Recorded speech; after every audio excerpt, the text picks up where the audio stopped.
దేవదేవ మహాదేవ శంభో శంకర. ఒకనాడు నారద మహర్షి వింధ్యపర్వతం దగ్గరికి వెళ్ళారు. నారదులని చూసి వింధ్యపర్వతం అంది, ప్రపంచంలో అనేక పర్వతాలు ఉన్నాయి, కానీ నాలాంటి పర్వతం ఎక్కడైనా ఉందా? ఆకాశమంత ఎత్తు ఉన్నాను. ఎన్నో జంతువులకి ఆవాసమై ఎన్నో పర్వతాలు నా దగ్గర పెరుగుతూ, ఎన్నో నదులు ప్రవహిస్తూ ఎందరో తపస్సు చేసుకుంటున్నారు. ఎన్నో గుహలు ఉన్నాయి. ఇంతమంది ఆవాసమై నా అంత గొప్పవాడిని మీరు ఎప్పుడైనా చూశారా? నారదముని ఒక నవ్వు నవ్వి అన్నారు, నీ అంత సమానమైన వాడు ఎవడుంటాడు? గుర్తుకు వచ్చింది, మేరుపర్వతం ఉంది. నవగ్రహాలు మేరుపర్వతం చుట్టూ ప్రదక్షిణ చేస్తారు. ఇది విని వింధ్యపర్వతం బాధపడి, నిజమే, నాకు ఇలా నవగ్రహాలు ప్రదక్షిణ చేస్తారు అనే లాంటి కీర్తి లేదు. నేను కూడా అలాంటి కీర్తి పొందాలి అని తపస్సు మొదలుపెట్టాడు. శివ పంచాక్షరి మహామంత్రం పఠిస్తూ కొన్ని వేల సంవత్సరాలు తపస్సు చేస్తున్నాడు. దేవతలంతా ఏం తపస్సు చేస్తున్నాడు అని ఆశ్చర్యపోతున్నారు. మహాశివుడు కరుణించి వింధ్యపర్వతం పైకి వచ్చి ఏం వరం కావాలో కోరుకో అన్నారు. వింధ్యపర్వతం అన్నాడు, నన్ను గొప్పగా చేయు. పరమశివుడు అన్నారు, నీకు ఏం కావాలో నాకు అర్థమయ్యింది. ఆ మేరుపర్వతం చుట్టూ నవగ్రహాలు ప్రదక్షిణ చేస్తాయని, నీకు అంతకంటే గొప్పగా అవ్వాలని ఉంది. ఆ నవగ్రహాలే నా కవచాలు, కాబట్టి నేను ఇక్కడ స్వయంభువుగా వెలుస్తాను. కానీ నువ్వు ఇంకెప్పుడు అహంకారంతో ప్రవర్తించకు. వింధ్యపర్వతం అంది, మీరు చెప్పినట్టే అహంకారం వదిలేస్తా, మీ అనుగ్రహంగా భావిస్తా. ఓంకారేశ్వరుడిగా అమలేశుడిగా రెండుగా వెలశారు. ఈ ఓంకారేశ్వరుడు అమలేశ్వరుడి జ్యోతిర్లింగాల దర్శనం మనం చాలా శ్రద్ధగా భక్తితో మన మనస్సు నిలకడగా ఉంచి వినయంతో శివలింగానికి నమస్కరిస్తే అప్పుడు మనకి అహంకారం పోయి చేసే ప్రతి పనిలో విజయం సాధిస్తాం. పూర్వకాలంలో సస్యపర్వత శిఖరంలో ఇద్దరు రాక్షసులు కర్కటుడు, ఈయన భార్య పుష్కసి ఉండేవారు.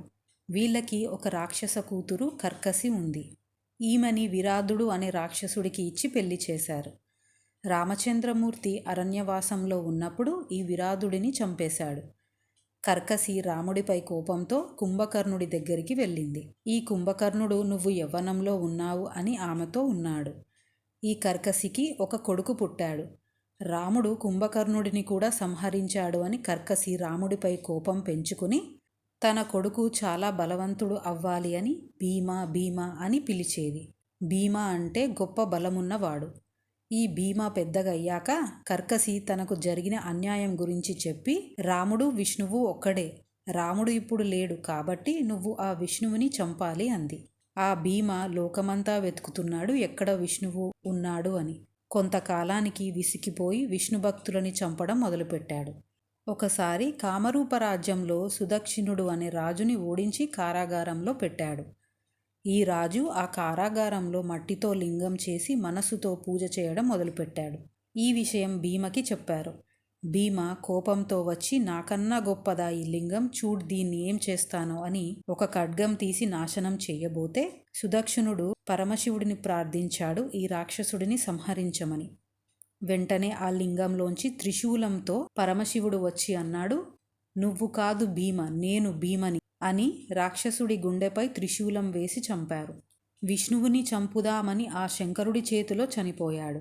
విష్ణువు శివుడు ఇద్దరూ ఒక్కటే, అంతటా ఉన్నది పరబ్రహ్మమే అని నమ్మే భక్తులకి భీమశంకర జ్యోతిర్లింగ దర్శనం వలన దుఃఖం తొలగిపోయి శక్తిని పొందుతారు.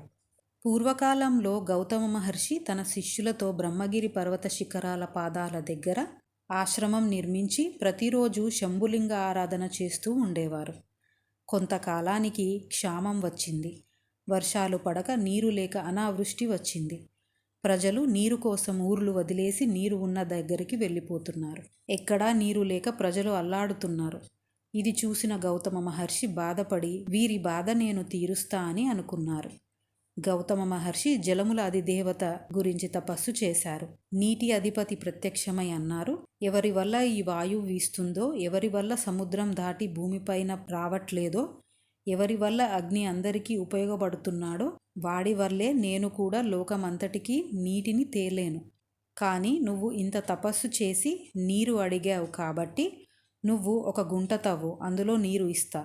నువ్వు ఎంత నీరు తీసుకున్నా గుంటలో నీరు వస్తూనే ఉంటుంది. గౌతమ మహర్షి తన భార్య అహల్యతో కలిసి కుండల్లో నీరు తీసుకుని కొన్ని వందల ఎకరాలలో ధాన్యం, కూరగాయలు, పండ్లు, పువ్వులు సేద్యం చేసి ప్రతిరోజు వచ్చిన వారికి భోజనం వండి అన్నం పెట్టేవారు. అలా కొన్ని వేల మంది తినేవారు. ఆ ఆశ్రమానికి ఎక్కడెక్కడి నుంచో ప్రజలు వచ్చి గౌతమ మహర్షి దగ్గర వరుణగుండం ఉంది, అందరికీ భోజనాలు పెడుతున్నారు అని తినడం మొదలుపెట్టారు. అలా అక్కడే ఉండిపోయారు. ఒకరోజు గౌతమ మహర్షి తన శిష్యులకి శివుడికి అభిషేకం కోసం వరుణగుండం వెళ్ళి నీళ్లు తీసుకురమ్మన్నారు. ఆ గుండం దగ్గర మునుల భార్యలు స్నానం చేయడానికి సిద్ధమవుతున్నారు.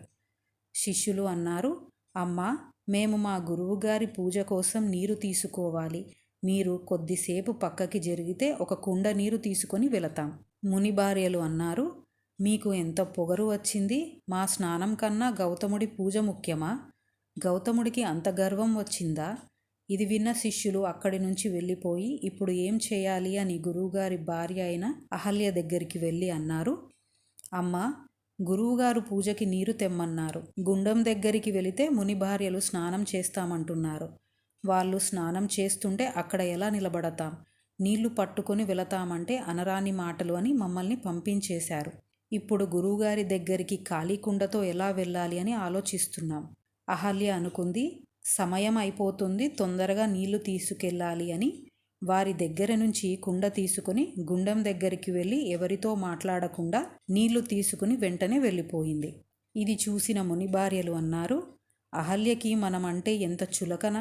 మనల్ని అడిగి తీసుకోవచ్చు కదా నీళ్లు, కనీసం పలకరించలేదు.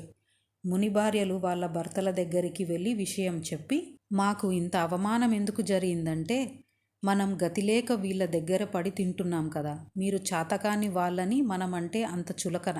మునులు కోపంతో వినాయకుడికి హోమం చేశారు. వినాయకుడు ప్రసన్నమై ఏం కావాలి అని అడిగారు.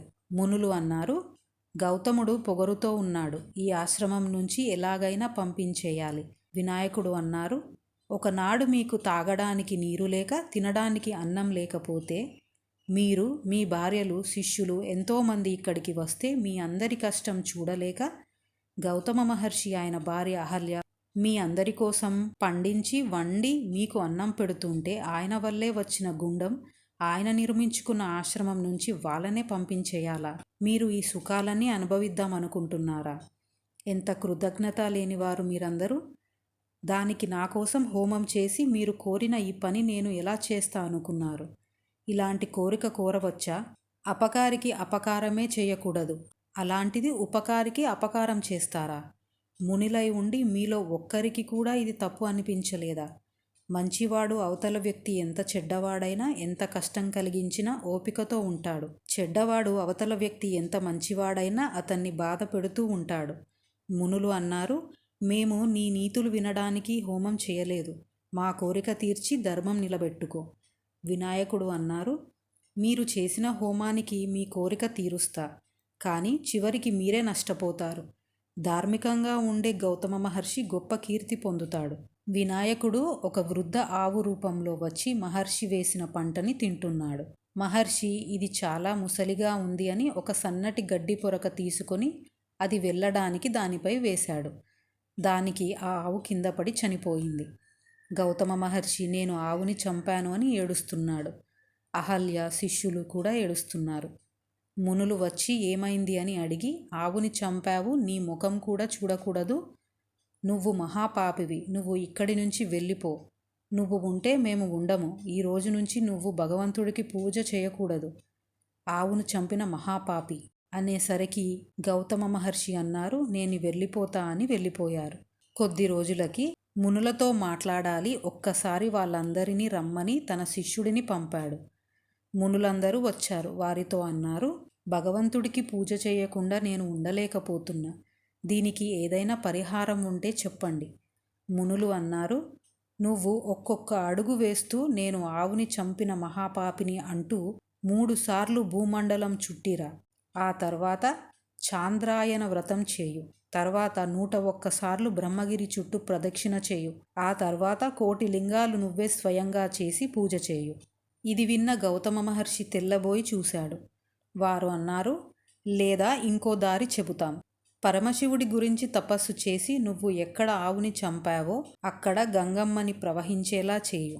ఆ భగీరథుడు గంగని తీసుకొచ్చాడు, అలానే నువ్వు ఈ ప్రాంతంలో గంగ వచ్చేలా చెయ్యు. ఈ మునులందరూ అనుకున్నారు, ఈ గౌతమ మహర్షి తపస్సు అని ఇంక రాడు, మనం ఇక్కడ సంతోషంగా ఉండొచ్చు. గౌతమ మహర్షి ఒక లింగం చేసుకొని పరమశివుడి కోసం తపస్సు మొదలుపెట్టారు. పరమశివుడు ప్రత్యక్షమై అడిగారు, ఎందుకు ఇంత గొప్ప తపస్సు చేశావు, నీకు ఏం కావాలి? గౌతమ మహర్షి ఏడుస్తూ అన్నారు, ఈశ్వరా, నీకు తెలియనిది ఏముంది? నేను ఒక ఆవుని చంపేశాను, ఈ పాపాన్ని నా నుంచి తీసేయి. శివుడు అన్నారు, నీకు ఏ పాపం లేదు, నిన్ను నాశనం చేయాలి అని అందరూ కలిసి చేసిన పని. ఈ జగత్తులో నీ పేరు పలికితే చాలు వారికి ఎంతో పుణ్యం కలుగుతుంది. అంత పుణ్యాత్ముడివి. నిన్ను ఇలా వంచన చేసిన ఆ దుర్మార్గులు పాపం చేసిన వాళ్ళు. నువ్వు చేసిన ఉపకారం మరచి నీకు ద్రోహం చేశారు, కృతజ్ఞత లేనివారు. ఇంత తపశ్శక్తి ఉన్న నువ్వు దివ్య దృష్టితో చూసి తెలుసుకోలేకపోయావు. కనీసం వాళ్ళని అనుమానించలేదు. ఒక్కసారి అంతర్ముఖుడివై చూడు ఏమి జరిగిందో.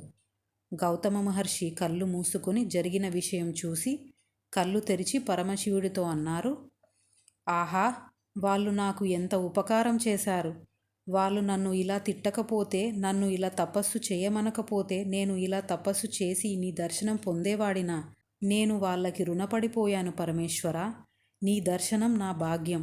పరమశివుడు అన్నారు, నువ్వు పాపం తీయమన్నావు, నీకు ఏ పాపం లేదు, కాబట్టి నువ్వు ఏదైనా వరం కోరుకో. గౌతమ మహర్షి అన్నారు, దేవదేవా, గంగమ్మని ఈ ప్రాంతంలో ప్రవహించేలా చేయు.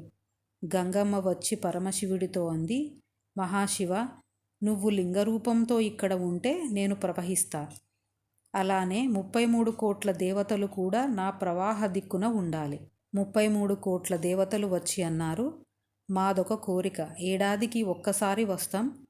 పుష్కరం వచ్చినప్పుడు ఒక్క ఏడాది అంతా ఉంటాం. దయచేసి మాకు ఈ వెసులుబాటు ఇవ్వండి. పరమశివుడు గంగమ్మ ఒప్పుకున్నారు.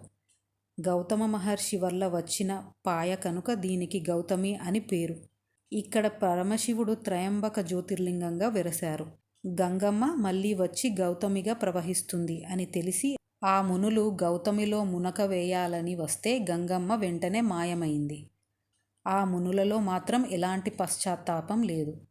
గౌతమ మహర్షి బాధతో గంగమ్మని రమ్మని ప్రార్థించాడు. గంగమ్మ వచ్చి ప్రవహిస్తుంది. ఆ మునులు ఆ నీటిలో మునక వేసి కనీసం క్షమాపణ చెప్పలేదు గౌతమ మహర్షికి. గౌతమ మహర్షి శిష్యులకు కోపం వచ్చి, మీకు శివభక్తి లేకుండా ఉండుగాక అని శపించారు. దీని అర్థం వారికి ఎప్పటికీ మోక్షం కలగదు. త్రయంబకుడు అంటే 3 కన్నులు ఉన్నవాడు. కామము వలన పుట్టుక, కాలము వలన చనిపోవడం. ఈ పుట్టుక చావు అనే చక్రం నుంచి మనల్ని బయటపడేసేవాడే ఈ త్రయంబకేశ్వరుడు. ఈ త్రయంబక జ్యోతిర్లింగ దర్శనం స్వచ్ఛమైన గౌతమ మహర్షి లాంటి మనసుతో చేస్తే ఆ పరమశివుడు ఎలా గౌతమ మహర్షి కోరిక నెరవేర్చాడో అలా మన కోరికలు నెరవేరుస్తాడు. ఓం నమః శివాయ.